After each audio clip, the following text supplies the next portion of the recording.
السلام علیکم. جی وعلیکم السلام ورحمۃ اللہ. کیسے ہیں حضرت؟ اللہ تعالیٰ کا بڑا احسان ہے جناب. تشریف آوری کا شکریہ. سنا دیں آپ کیا ہو رہا ہے. آپ کا بھی بہت شکریہ جی. بڑی دیر سے آپ کو میں سن رہا تھا. مناظرہ میں نے آدھا سنا ہے آپ کا. میں نماز پڑھنے چلا گیا تھا عشاء کی. ادھر ایک ٹائم ہو گیا تھا. جی صاحب.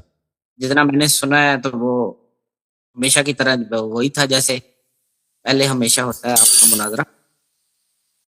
تو میں اس دن آیا جی سر ہمیشہ کی بولے. طرح لاجواب ہوتا ہے. اللہ آپ کو عزت دے. اللہ آپ کو سلام دے. آپ کہاں سے کال کر رہے ہوتے ہیں میں بھول گیا.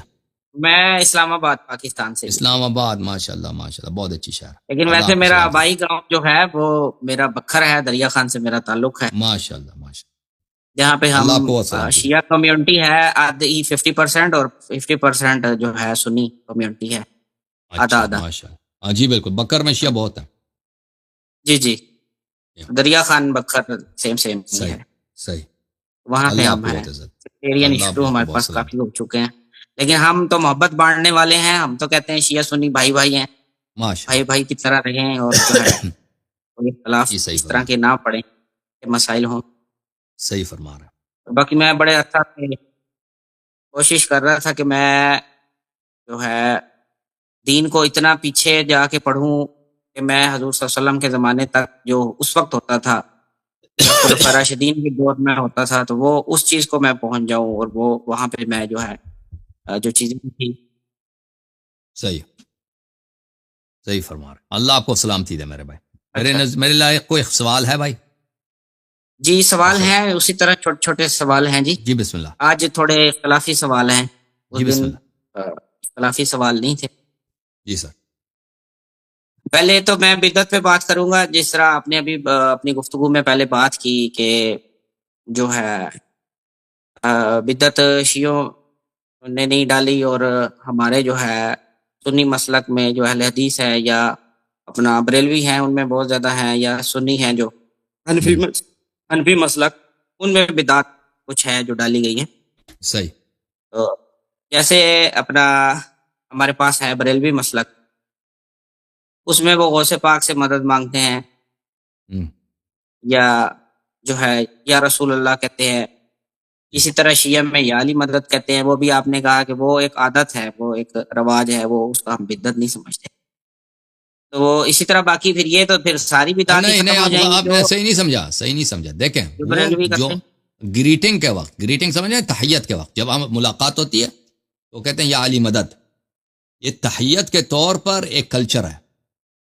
تحیت جب کرتے ہیں نا سلام کوئی سلام دیتا ہے کہ السلام علیکم یا علی مدد. یہ بعض لوگ کہتے ہیں کیا حال چال ہے بھائی. یہ کیا حال چال ہے یہ کلچر ہے.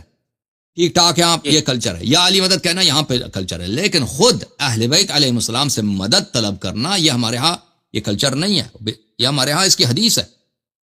ملاقات کے وقت جب کسی آدمی سے ملاقات کرتے ہیں نا میں آپ ہم دونوں کی ملاقات یا علی مدد کہہ دیں تو یہ اہل بیت علیہ السلام سے محبت کا اظہار کرنے کا طریقہ. یہ ہم نے کہا یہ کلچر ہے. لیکن خود یا علی مدد کہنا یعنی اہل بیت علیہ السلام سے آپ مدد طلب کرنا یہ کلچر نہیں ہے. یہ شریعت کا حکم ہے. اہل بیت علیہ السلام کے احادیث ہے کہ اہل بیت علیہ السلام سے آپ مدد طلب کرو اور اپنی حاجت طلب کرو. ادھر یہ آپ کی شیعہ کتاب میں ہے کیونکہ میں نے جی تو سر. ایسی کوئی بات جو ہماری اپنی کتابیں ہیں ان میں تو نہیں پڑھی. ہم نے تو یہاں تک پڑھا ہے کہ خود حضور صلی اللہ علیہ وسلم سے بھی مدد طلب کرنا کہ آپ ہماری جو ہے مدد پوری کر دیں تو وہ بھی جو ہے شرک پہ آتا ہے کہ آپ رسول اللہ صلی تو اللہ وہ علیہ وآلہ وسلم سے صرف بھی طلب وہابیوں نہیں کا عقیدہ ہے. کرتے. ٹھیک ہے نا. ابن تیمیہ سے پہلے کوئی اس کو نہیں کہتا تھا کہ کسی آپ رسول صلی اللہ علیہ وسلم سے استغاثہ کریں. یہ شرک ہے. ابن تیمیہ نے پہلی دفعہ تاریخ میں اس نے یہ فکر اٹھایا کہ وہ سنہ 728 میں اس کی وفات ہے کہ کیا ہے کہ میت سے کسی بھی میت سے آپ مدد طلب کریں تو یہ شرک ہے. اس کے پاس نہ قرآن کی آیت ہے نہ کوئی حدیث ہے. کچھ بھی نہیں ہے. تو یہ پھر تمام اہل سنت کا عقیدہ نہیں ہے. تمام اہل سنت کا عقیدہ شیعوں جیسا ہے کہ آپ اولیاء سے اہل بیت علیہ السلام سے رسول اللہ صلی اللہ علیہ وسلم سے استغاثہ کر سکتے ہیں. ٹھیک ہے نا. سب کا عقیدہ سوائے ابن تیمیہ اور اس کے ماننے والے وہابی جو ہیں. اور پھر کچھ دیوبندی حضرات بھی اس مسئلے میں وہابیت کی طرف مائل ہو گئے. دیوبندیوں میں بھی افکار پائے جاتے ہیں حالانکہ وہ سب نہیں. وہ بعض دیوبندی یہ کہتے ہیں لیکن جو پرانے دیوبندی تھے وہ تو اس کو نہیں مانتے تھے کہ یہ شرک ہے. جی سر اس طرح. اچھا، تو پھر تو یہ جو ہے بدعت جس طرح اذان میں شروع کی ہے اہل سنت نے کہ پہلے درود و سلام پڑھنا ہے تو اس کے بعد اذان دینی ہے، تو اسی طرح شیعہ نے بھی اذان میں اضافہ کیا ہوا ہے، علی ولی اللہ اور باقی چیزیں، اور اسی تو طرح یہ کلمے میں بھی ہے، دیکھیں کلمہ بھی یہ پڑھا. جو اذان سے پہلے کوئی درود پڑھتا ہے تو یہ کوئی بدعت نہیں ہے. آپ درود کسی بھی وقت پڑھ سکتے ہیں نا، یہ تو بہترین عبادت ہے. نہیں، اب وہ درود کا عبادت کیا سمجھ کے مطلب ہے؟ پڑھتے ہیں نا کہ ہر صورت جو ہے وہ اپنا درود پہلے پڑھنا ہے تو پھر اذان دینی ہے، اور سلام پھیر کے وہ کلمے پڑھنا اگر کوئی اور کہہ اس دے طرح کہ کی یہ چیز. کوئی سنت ہے، اگر کوئی کہہ دے یہ سنت ہے، کوئی حدیث ہے، تو پھر وہ ہو سکتا ہے کہ وہ حرام ہو، ٹھیک ہے نا. لیکن اگر میں کہتا ہوں کہ یہ ہر حالت میں درود پڑھنا مستحب ہے، ہمیشہ درود پڑھنا، ابھی بیٹھا ہوں نا نبی صلی اللہ علیہ وسلم پہ درود بھیجتا ہوں، اللہم صلی اللہ علی محمد وعلی محمد، یہ بہترین عبادت ہے. اللہ تعالیٰ انسان سے راضی ہوتا ہے، اللہ تعالیٰ انسان سے پیار کرتا ہے.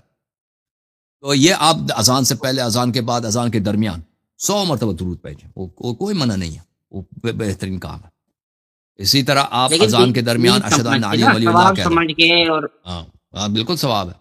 یہ تو جز بہت نہیں بعد ہے میں شروع ہوا. اذان کا جز نہیں ہے، لیکن وہ اس کا ثواب ہے جب بھی آپ جہاں بھی وہ درود کہہ دیں. ہوں. صحیح ہے.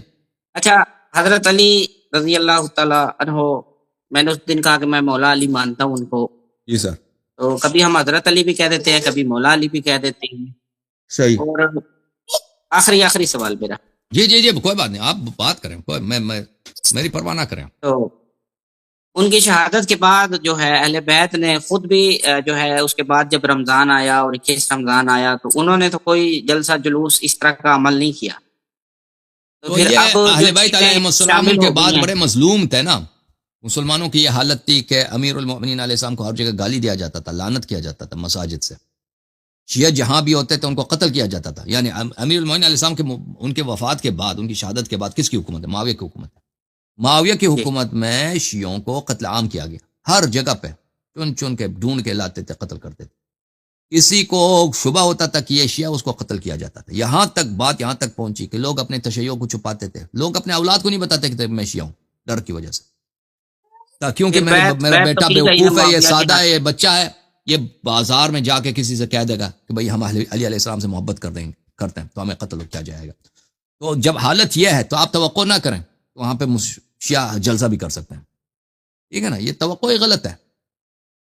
جب اس حالت میں سب شیعہ جو ہے انڈر گراؤنڈ چلے گئے ہیں، سب شیعہ جہاں ہیں وہ جس کو بھی پتہ ہے کہ یہ شیعہ، اس کو قتل کیا جاتا ہے، ذبح کیا جاتا ہے، اس کے گھر کو اس پہ خراب کیا جاتا ہے، اس کے بچوں کو بے گھر بنایا جاتا ہے، اس کے باغات کو، اگر کوئی شیعہ اس کے باغ ہے، زمین ہے، اس کو تقسیم کیا جاتا ہے، دوسرے لوگوں کو دیا جاتا ہے، ٹھیک ہے نا. اگر کوئی شخص گمان ہے کہ یہ شیعہ ہے، ٹھیک ہے نا، تو یہ تو پھر آپ توقع کیسے کر سکتے ہیں بنی امیہ کے زمانے میں کہ شیعہ حضرات آ کے وہاں پہ مجلس ماتم کریں بھائی. صحیح ہے. جی. لیکن ابھی دیکھیں نا، ابھی جلوس نکلتے ہیں جس میں جو چیزیں نکالی جاتی ہیں، مقصد ہے کہ وہ علم نکالا جاتا ہے، وہ جو بانس ہے یا وہ اس پہ علم، وہ کپڑے باندھے جاتے ہیں، وہ پورا سال وہ کوئی مقدس چیز نہیں ہوتے ہیں. جو ڈولی نکالی جاتی ہے، جو جھولا نکالا جاتا ہے، ذوالجناح نکالا، پورا سال وہ کوئی مقدس چیزیں نہیں ہوتی. جو محرم میں ہے. دیکھیں یہ جو علم جو لوگ نکالتے ہیں نا، ان کا رسول صلی اللہ علیہ وسلم کو آپ کو پتا ہے کہ علم ہوتا تھا. رسول اللہ صلی اللہ علیہ وسلم جنگوں میں نکلتے تھے، ان کا علم ہوتا تھا. ان کا علم کس کے ہاتھ میں ہوتا تھا؟ مولا علی علیہ السلام کے ہاتھ میں ہوتا تھا. اور کربلا میں مولا امام حسین علیہ السلام کا علم ہوتا تھا. یہ شیعہ جو علم نکالتے ہیں نا، اس کی یاد میں نکالتے ہیں کہ ہمارے رسول کا علم ہوتا تھا، جی وہ مولا علی علیہ عمل السلام کا علم علم ہوتا سے تھا. مجھے نہیں مسئلہ. ہاں میں تو یہ کہہ رہا ہوں کہ امام نہیں بارگاہوں میں پورا سال وہ ایک سائیڈ پہ رکھے ہوتے ہیں تو کبھی جو علم ہے. رکھنا تو ہوتا ہے نا، اس طرح تو نہیں ہے کہ اس کے ساتھ فٹ بال تو نہیں کھیل رہا ہوتا نا، وہ ایک جگہ پہ رکھتے ہیں، اس کا احترام بھی کرتے ہیں. اس طرح نہیں ہے کہ وہ معمولی چیز ہوتی ہے. امام بارگاہ میں پورا سال علم کا احترام ہوتا ہے، عاشوراء کے علاوہ بھی علم کا احترام ہوتا ہے، معمولی نہیں ہوتا. علم شیعوں کے ہاں، شیعوں کا علم سے بڑی عقیدت ہے. وہ خود مر جائیں گے لیکن علم کا احترام کریں گے. صحیح نا. یہ آپ نے کسی نے آپ کو غلط بتایا کہ بقیہ سال علم کا احترام نہیں ہوتا. ہمارے علاقے میں امام بارگاہیں ہیں، وہاں پہ وہ ایک سائیڈ پہ رکھے ہوتے ہیں جو علم ہے بالکل. میں نے تو ایسا کی نہیں. اگر ایک سائیڈ پہ، تو ایک سائیڈ پہ کیا زمین پہ رکھا ہوا ہوتا ہے، مطلب پھینکا ہوا ہوتا ہے بے احترامی کے ساتھ؟ اس طرح نہیں ہوتا. زمین پہ مجھے نہیں معلوم، ہم ایک نے تو نہیں سائڈ پہ دیکھا، رکھتے ہوتے ہیں۔ ہم نے تو اس طرح اچھا کبھی نہیں دیکھا بھائی. ہم نے جہاں دیکھا نا، شیعہ جو ہے نا علم کو، وہ ہمیشہ محرم کے علاوہ اس کی بڑی احترام عقیدت کرتے ہیں. اگر وہ اس طرح کوئی ہے بکر میں آپ کے یہاں اس طرح، مجھے تو بہت عجیب لگتا ہے. ہوں۔ تو یہی میں نے بولا نا، ایک سائڈ پہ رکھتے ہیں وہ پورا سال اس کو اس کہاں پہ طرح۔ رکھتے ہیں پھر؟ ایک سائڈ، ہمیشہ سائڈ پہ ہی رکھنا ہوتا ہے نا، جس جگہ بھی رکھو سائڈ پہ ہوگا نا. علم کو آپ جس طرح آپ جہاں کھڑے ہوں گے نا، آپ کی جانب سے وہ ایک سائڈ پہ ہوگا نا، تو کہاں پہ رکھیں آپ کیا تجویز پیش کرتے ہیں؟ ہمیشہ تو جلوس تو نہیں نکال سکتے نا، سینے میں رکھ کے چلے جائیں، ہمیشہ تو نہیں ہو سکتا نا. وہ ایک عاشور کے دن ہوتا ہے، نہیں، 40 کے دن ہوتا ہے، ٹھیک ہے نا. جب جی جی، باقی سال اس کو اچھا تو ٹھیک کسی ہے، جگہ چلیں۔ پہ رکھنا ہوتا ہے نا. وہ امام بارگاہ میں دیوار کے ساتھ ہے، امام بارگاہ میں اسٹیج پہ رکھ دیا بھائی، وہ یہی ہوتا ہے نا ہمارے یہاں. وہ جی دیوار سائڈ پہ ہوتا ہے نا، وہ تو وہ اس میں مشکل کیا ہے؟ جی۔ اچھا، یہ آپ ہمیشہ بات کرتے ہیں اپنا عمری لا کی، اور ابو بکر صدیق کے زمانے میں جو ہے ہاں ہاں تراویح کا جو معاملہ تھا، جی اور حضور صلی اللہ علیہ وسلم خود جو ہے تراویح کے معاملے میں غضبناک ہوئے ہیں کچھ دن کے بعد. جب 2 دن یا 3 دن پڑھائی ہے تو اس پڑھائی دن کے نہیں ہے، بعد پڑھائی کچھ نہیں ہے، نہیں غضبناک ہوئے پڑھائی ہیں. ہے، نہیں پڑھائی ہے بھائی. میرا مناظرہ دیکھ لیں آپ اس کے ساتھ. آپ نے نہیں دیکھا میرا مناظرہ مولوی ابرار صاحب کے ساتھ تراویح پر؟ شاید اس دن میں نہیں تھا. آپ دیکھ لیں اس میں دیکھیں. یہ اچھا جو کہا جاتا ہے کہ انہوں نے پڑھائی، یہ جھوٹ ہے. رسول صلی اللہ علیہ جی وسلم نے، میں آپ کو بتاتا ہوں، اپنا انہوں نے جھونپڑا بنایا مسجد کے اندر چٹائی کا، تاکہ وہ جی خود اپنا نماز پڑھ دیں تنہائی میں، پرائیویسی میں، اکیلے ہو کے نماز پڑھیں، ٹھیک ہے نا. صحابہ کو پتہ چل گیا جی کہ نبی صلی اللہ علیہ وسلم نماز پڑھ رہے ہیں، تو انہوں نے پیچھے صف بنا دی، اقتدا کر گئے. رسول صلی اللہ علیہ وسلم کو جو ہی پتہ چل جاتا کہ انہوں نے اقتدا کی، وہ فوراً بیٹھ جاتے، نماز باطل کرا دیتے. یہ بخاری میں مختلف جگہوں پہ نص الفاظ ہیں. تو آپ کیسے کہتے ہیں انہوں نے پڑھائی ہے؟ پڑھائی تو اس طرح ہوتی ہے نا کہ آپ کیا دیکھا بھائی جماعت کرتے ہیں، ایک نئی نماز ہے، یہ رمضان میں ہوتی ہے، رات کے وقت ہوتی ہے، میں پڑھاتا ہوں، آپ میں مجھے یہ پڑھانا ہوتا ہے. اگر جی رسول صلی اللہ علیہ وسلم جھونپڑا بناتے ہیں مسجد کے اندر چٹائی کا، تو اس کا مطلب یہ ہے کہ وہ پرائیویسی ان کو ضروری ہے، وہ جماعت نہیں کرانا چاہ رہے. پھر جب یہ 10 الفاظ ہے کہ انہوں نے نماز پڑھی ہے، ان کے پیچھے صحابہ نے ان کی اجازت کے بغیر اقتدا کی ہے، اور پھر جو ہی ان کو پتہ چل جاتا وہ بیٹھ جاتے ہیں. پھر وہ آ کے انہوں نے ان کو نکال دیا مسجد سے کہ جاؤ اپنے گھروں میں جاؤ. جنہوں نے تراویح پڑھنے کی کوشش کی نا، ان کو مسجد سے نکال دیا. بخاری کی حدیث ہے، میں نے بار بار دکھا دی. تو اب پھر یہ بات غلط ہے کہ انہوں نے پڑھائی ہے. یہ بہتان ہے کہ نبی صلی اللہ علیہ وسلم نے پڑھائی ہے، نہیں پڑھائی ہے. نبی صلی اللہ علیہ وسلم نے اہل تراویح سنت کی تو کتابوں میں ایسے ہی ہے باطل نا کہ کرا 3 دیا. دن پڑھائی. وہی 3 دن نہ، 3 دن یہ لوگ زبردستی پڑھنے کی کوشش کر رہے تھے. ہر دفعہ رسول صلی اللہ علیہ وسلم ان کو باطل کرا دیتے، پھر ان کو مسجد سے بھی نکال دیتے. حالت یہ ہے. جی ہاں. چل، جو ہم نے 3 دن تک پڑھی ہے، اس کے بعد بھی یہی بات ہے کہ غضبناک ہوئے ہیں حضور صلی اللہ علیہ وآلہ وسلم کہ آپ لوگ گھروں میں یہ وہ نماز غضبناک پڑھیں. کس بات پہ ہوتے ہیں کہ انہوں نے آ کے ان کے گھر پہ یہ بھی بخاری کی حدیث ہے، کیونکہ اچھا گھر پہ پتھراؤ کیے صحابہ نے، ٹھیک ہے نا، گھر پہ پتھراؤ اچھا کیا ہے، رسول صلی اللہ علیہ وسلم باہر نکلے، اس پہ غضب کیا ہے، فرمایا عذاب نازل ہوگا، جاؤ بھاگ جاؤ. صحیح. اوکے، پھر اللہ یہ آپ کو حضرت سزا ابو خیر. بکر کے ارسلان دور بھائی میں بھی میرا یہی مناظرہ تھی، دیکھ لینا حضرت عمر کے دور پلیز، میں میرا بھی یہی مناظرہ تھی. آپ دیکھ لیں، مناظرہ آپ دیکھ لیں، اس میں میں جی نے بہت محنت کر کے وہ سب بتا دیا. اوکے، وہ جواب نہیں دے سکے جی آپ کے جی. مفتی ابرار صاحب. تھینک یو سر، اللہ آپ کو جزائے خیر دے. ارسلان بھائی آرام تھینک کریں. یو، اللہ حافظ.